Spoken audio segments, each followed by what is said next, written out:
አሰላሙ አሌይኩም ወራህመቱላሂ ወበረካቱ። ውድና እየተከበራችሁ የቻናሌ ቤተሰቦች ክርስቲያን ወገኖቼም ሰላም ሰላም ብያለሁኝ። እንዴት ከረማችሁ? እንዴት ቆያችሁ? እኔ ያለሁኝ አልሐምዱሊላህ። እና እንግዲህ ጠፍቻለሁ። ቪዲዮ እየሰራሁ አይደለም፣ ምክንያቱም ምቹ አይደለሁም። ምቹ ሁኔታ ላይ አይደለሁም። ያው እረፍት ቤት ስትሆኑ ጫጫታ አለ፣ ምን አለ፣ በዛ ምክንያት ጠፍቻለሁ ማለት ነው። እንዴት ናችሁልኝ? ሰላም ናችሁ ወይ? እንግዲህ ዛሬ በርግብ መጥቻለሁ። ሰላም ሰላም እያልኩ ማለት ነው። ሰላም ሰላም ለሰው ልጆች፣ ሰላም ለስደተኞች ይሁን እያልኩኝ መጥቻለሁ ማለት ነው። ሰላም ለስደተኞች። በእውነት የምንሰማው ነገር ለጆሮ የሚሰቀጥጥ በቃ ለልብ የሚከብድ ነገር ነው። በተለይ በስደተኞች ዙሪያ እህቶቻችን በሆነው ባልሆነው በጣም በሚሰቀጥጥ መልኩ ወደ አኼራ እየሄዱብን ነው። እኔ በሰሞኑ ከሞተችው አንድ እህታችን እንግዲህ በጣም ውስጤ ተነክቷል። በእውነት ነው የምላችሁ። ግን ምንም ማድረግ አይቻልም። ምክንያቱም ስደት ሊቆም አልቻለንም። በቃ በጣም ያስጠላኝ ነገር ይሄ ነው። እኛ አንዴ ይሁን ገብተናል ስደቱ ዓለም ግን እንደገና ቀጣዩ ትውልድም ለመሰደድ እያሰበ በቃ እዚህ ምን ያለ የሚመስለው ብዙ ትውልድ አለ።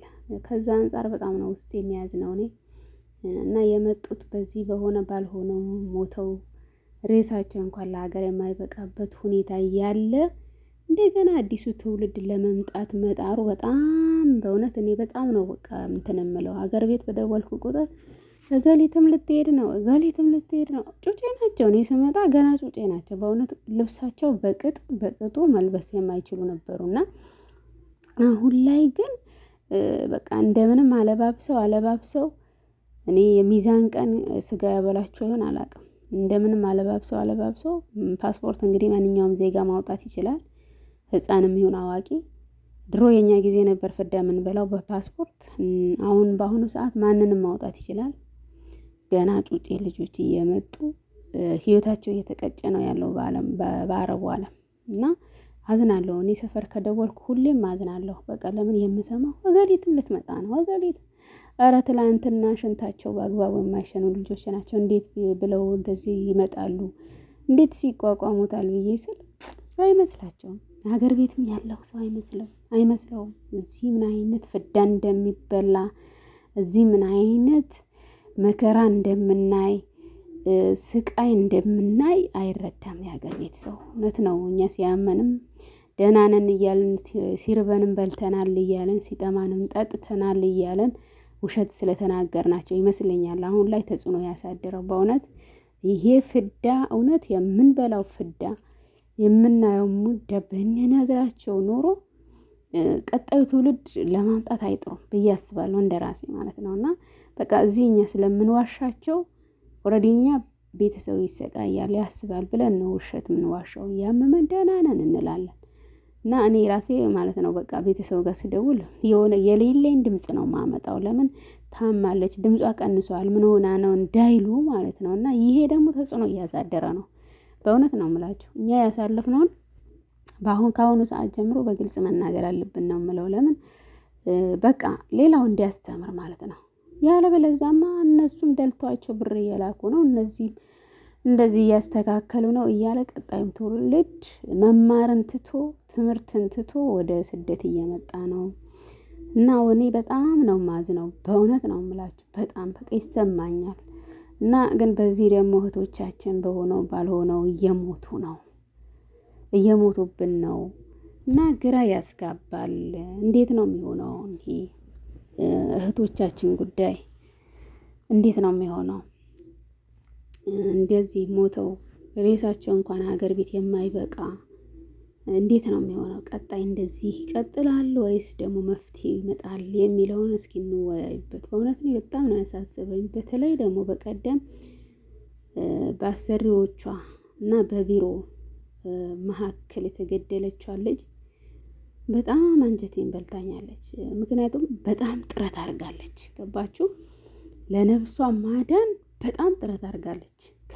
በቃ ከመስኮት ወጥቶ ፖሊስ ጣቢያ መሄድ አስቡት። እንደገና ደግሞ ቢሮ መሄድ፣ ለነፍሷ ማዳን በጣም ጥራለች። በእውነት ነው የምላችሁ። መቼም አፈሩን ያቅልልላት ውድ እህታችን። ያም ሆኖ ሳለ ግን በጣም ያሳዝናል። ለነፍሷ በጣም ጥራለች ነፍሷን ለማዳን ግን አይሆንም ብለው እንግዲህ የዚህ ሀገር ቢሮዎች በእውነት ልቦና ይስጣቸው። ይሄ በእኔም ደርሷል። ይሄ በዚህ ሀገር ቢሮ እኛ ኢትዮጵያኖች ሲያመጡን እንጂ እኛ ችግር አለብን ብለን ስንሄድ ተስፋ አይሰጡንም በፍጹም። እንዳውም ሊመቱን ይነሳሉ። እውነቴን ነው የምላችሁ፣ ሊመቱን ይነሳሉ። እኔ ሄጄ እንዲህ ሊመታኝ የመጣ ጊዜ አስታውሳለሁ። ኢትዮጵያዊ በአንድ አማርኛ አውርተን ማለት ነው። እንዳውም ምን ነሽ አለኝ። ከኢትዮጵያ ምንድን ነሽ አለኝ።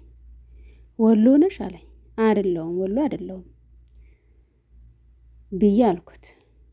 ዘር ራሱ አይቀራቸውም። ቢሮ ሆነው ዘረኝነትን ያራምዳሉ።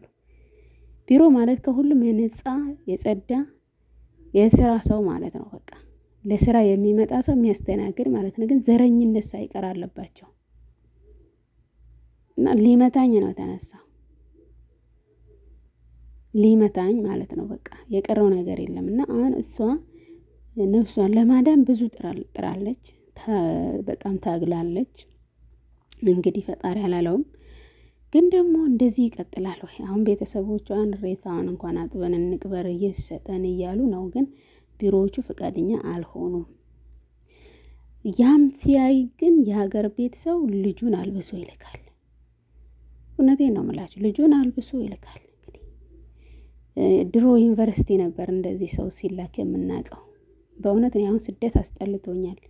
ኖሬበታለሁ። ግን ያም ሆኖ በጣም ነው ከፋኝ። ድሮ ዩኒቨርሲቲ ነበረ ወንድም ልጅ ይሁን ሴትም ልጅ ልብስ ተሸክፎ ዳቦ ቆሎ ተሰርቶ በቃ ሁሉም ነገር እንትን ተብሎ ዩኒቨርሲቲ ነበር የሚሸኘው። አሁን ግን ሻንጣ ሲዞ ቦሌ ነው። ሻንጣ ሲዞ ቦሌ ነው። ወንዱም ሴቱ፣ ወንዱ ዱባይ፣ ሴቷ ሳውዲ። እንዲህ ተከፋፍሎ ስደት ላይ ሆኗል አገራችን። ስደት ላይ ነፍሱን ጥሏል። ግን አደጋው ባይደርስ ሁሉም ሰርቶ ቢያገኝ ሁላችንም ደስታ ነው። ሰው በመጣ ያክል ችግር እየተፈጠረ ነው። ችግር እየበዛ ነው። ሰው እየሞተ ነው። በቃ እንደ ትርፍ ዕቃ ነው ያዩን። ምክንያቱም በግፍ ይመጣል፣ በግፍ ይገባል። በቃ ቢሮም ላይ ቁጭ አሉባቸው። ትል መሰሉ። በቃ የኢትዮጵያ ልጆች ትል መሰለን። በእውነት ነው የምላቸው፣ ትል መሰል ናቸው። በቃ አለ አይደል፣ ትል ቢሞት ትል መሰል ናቸው። አሁን እንደ ትል ነው የቆጠሩን የኢትዮጵያ ቢሮዎች። እኔ በጣም ነው የተሰማኝ፣ በቃ ከምላችሁ በላይ። እና ለምን ልጆቹ ቢማሩስ፣ ለጊዜያዊ ጥቅም ልጆቹ ቢማሩስ፣ ቢያክቡስ? እውነቴን ነው የምላችሁ። እኔ አሁን በቀደም ሀገር ቤት ደውዬ ማለት ነው አጋጣሚ ከአክስቴ ጋር ተገናኘን። የአክስቴ ልጆቹ አሉ ሊመጡ ተዘጋጅተዋል። 2 ልጃገረዶች ሊመጡ ነው፣ እየተዘጋጁ ነው አሉ። ለምን አይማሩም? ትምህርት እምቢ ብለዋል። ታዲያ ያግቡ አልኩኝ እኔ። ጥሩ ትዳር ካገኙ ያግቡ አልኩ። ስደት መጥተው ከሚንከራተቱ ትዳርም አንድ ነገር ነው። ልጅ ያፈራሉ፣ አለቀ በቃ። መቼም ቆሞ ከመቅረት ይገላገላሉ፣ ልጅ ይወልዳሉ፣ በቃ ይኖራሉ። መቼም ቢሆን የተጻፈችው ቀን ይኖራል። ስደትም ተካሄደ ሀገርም ውስጥ ሆነ ይኖራል። ዋናው አካሄድ ነው። እኔ ወላሂ ነው የምላችሁ፣ ያግቡ ነው ያልኳት። አክስቴ አልኳት፣ ቤታችሁ ቀለምን ብትቀቡት እበትም ብትቀቡት እበትም ብትለቀልቁት 1000 ዓመታት ኖሩበት። ለአንድ ቤት ነው ወረዳውን እኛ ጋር ቤት ነው ቤት እንዲ ዘመናዊ ቤት ተሰርቶላቸው እንዲቀመጡ ይፈልጋሉ። ያቺ ቤት እኮ ፈራሽ ናት። ትተናት እኮ እንሄዳለን። ዛሬ 300-400 ሺህ ጨርሰን የሰራነው ቤት ነገ እኮ ትተነው እንሄዳለን። ፈራሽ ነው። በዚች ምድር ያለ ነገር ሁሉ ፈራሽ ነው አልኳት እኔ። በቃ በዚች ምድር ያለ ነገር ሁሉ ፈራሽ ነው። እኛንም ፈራሽ ነን። ግን ዘር ተክተው ቢሄዱ ያለ ነው። በቃ የሚወደድ ነው፣ የሚመከር ነው። ያግቡ ነው ያልኳት። እውነት ብለሻል አለችኝ አክስቴ። ይፈርሳል። ቀለምም ተቀባ፣ ጄሶም ተቀባ፣ እበትም ተለቀለቀ፣ ይፈርሳል። ቤት ነው በቃ። ጊዜያዊ ያገለግላል። የትኛውም ቤት የሳር ጎጆ ምን ቆርቆሮ ጊዜያዊ አገልግሎ ይፈርሳል። የትኛውም ቤት ተሰርቶ ዘላለም ዓለሙን ተገምቶ የሚኖር ነገር የለም። ለዚህ ተብሎ ግን የሚማሩ ቢያገቡ የሚወልዱ ልጆች ወደ አረቡ ሀገሩ መሸኘት፣ ማምጣት፣ ማሰቃየት በእውነት እኔ የማልደግፈው ነገር ነው። በጣም የማልደግፈው ነገር ነው እና በጣም እኔ ግራ ግብት እያለኝ ነው ስለዚህ ጉዳይ። ስደት መቼ ነው የሚቆመው? መቼ ነው የሚቆመው ስደት? አሁን ላይ ግን እኛ ግልጹ መናገር አለብን። በእውነት ነው የምላችሁ። እኔ አሁን ላይ እየተናገርኩ ነው። ለምን በቃ እንደ ድሮ ደህና ነኝ እንደዚህ እያልኩ ሰውን መሸወድ አልፈልግም። ምክንያቱም በእኔ ፋሚሊ ውስጥ የእኔ ድሎት ካዩ ሊመጡ ይችላሉ። ግን እኔ እንደዚህ ያመኛል፣ ደክማለሁ፣ እንደዚህ ይደርስብኛል ብዬ መናገር ግዴታዬ ነው። ስደት እንዲቆም ማለት ነው። በሀገር ሰርቶ እንዲለወጡ አሁን ላይ ግልጽ መናገር አለብን ነው የምለው። እኛ ስደተኞች ግልጹን መናገር፣ ቀጣይ ትውልድ ማዳን አለብን። እኔ የምለው በቃ ይሄ ነው። ምክንያቱም ስደት ሊቆም አይደለም። ሀገር ውስጥ ተሰርቶ መለወጥ እየተቻለ ስደት ላይ አማራጭ ተደርጎ እኛንም ጭምር ስደት ላይ አማራጭ አድርገን መጥተን የሰው ሀገር መስዋዕት እየከፈልን በህይወታችን የሰው ሀገር ፊዳ እየሆነን በእውነት በጣም ነው የሚያሳዝነው። በጣም ማለት ነው። ገና እኮ በቃ ተጫውተው ያልጨረሱ ናቸው። ልጅነት ያልጨረሱ ናቸው። በቃ መጥተው እዚህ ሰው ቤት ስቃይ ገና ከልጅነት ገና መጥተው ይሰቃያሉ። እኔ ግራ ገባኝ በእውነት። ምን እናድርግ? አሁን ላይ እኔ ያሰብኩት አማራጭ ግልጹን እናውራ ነው። እኛ እዚህ ስደት ያለ ነው፣ ግልጹን እናውራ። በቃ እንተንፍስ። ይሄ ነው በግልጽ ችግር አለ፣ አይመችም፣ የተድላላ አይደለም እያልን በግልጽ እናውራ። ምክንያቱም ቀጣዩ ትውልድ ማዳን አለብን። ይሄ ነው እኔ የምለው። በቃ አሁን እኔ ያለኝ ይሄ ነው እና ቢቀበሉም ባይቀበሉም ይሄ ግልጽ ነገር መናገር በቃ። እዚህ መጥቶ መታመም አለ፣ እንዳውም የመጡበት አለ መክፈል አለ፣ ከሳራ በከሳራ የሚሆኑበት ጊዜ አለ። ብዙ በቃ ከዛም ከብርም አልፎ ብር ከማግኘትም ይቅርና ይሄው የህይወት መስዋዕት መክፈል። አሁን ምን ይሉታል? እቺ ልጅ ህይወቷን መስዋዕት አረገች፣ ለወላጆቿ ለውጣለሁ ብላ መጥታ ህይወቷን መስዋዕት። እንዲህ ነው አሁን ትል ሆነንባቸዋል። ትል ታውቃላችሁ? ትል ሆነንባቸዋል። እዚህ ሀገር ቢሮ በተለይ ሳውዲ አረቢያ ትል ሆነንባቸዋል። ግራ ያስገባል። እንደ ሰው እየቆጠሩን አይደለም። እና በዚህ ነገር ላይ ምን ትላላችሁ? ሀሳብ አስተያየት ስጡበት። በቃ በእኛ ስደት በእኛ ይብቃ፣ ስደት በእኛ ይብቃ እያላችሁ ቤተሰቦቻችሁን ለውጡ። ቤተሰብ ሲለወጥ ጎረቤት ይለወጣል፣ ጎረቤት ሲለወጥ ቀበሌ ይለወጣል። እንደዚህ እያለ መንደር ከጎረቤት መንደር፣ ከመንደር ቀበሌ፣ ከቀበሌ ወረዳ እያለ እንዲህ እየተስፋፋ እየተሻለ እየገባው ሲሄድ ሰው ስደት ይቆማል። አዌርነስ መፍጠር አለብን፣ ግንዛቤ መፍጠር አለብን። በቃ እኛ ስደት በእኛ ይብቃ እያለን ማለት ነው። ምክንያቱም እንዴ እየመጡ እየሞቱ ሬሳቸው እንኳን በአግባቡ ታጥቦ የማይቀበርበት ሁኔታ ላይ ሲደረስ ለምን ዝም እንላለን? ለምን ዝም እንላለን? እና በጣም ከባድ ነው። ባለፈው በእኛ ቀበሌ ውስጥ እኔ ተወልጄ ባደግኩበት ቀበሌ ውስጥ አንዲት ልጅ እዚህ ሳውዲ አረቢያ ሪያድ ናት እንዳውም ማለት ነው። ሌላም ቦታ አይደለች፣ ሪያድ ናት።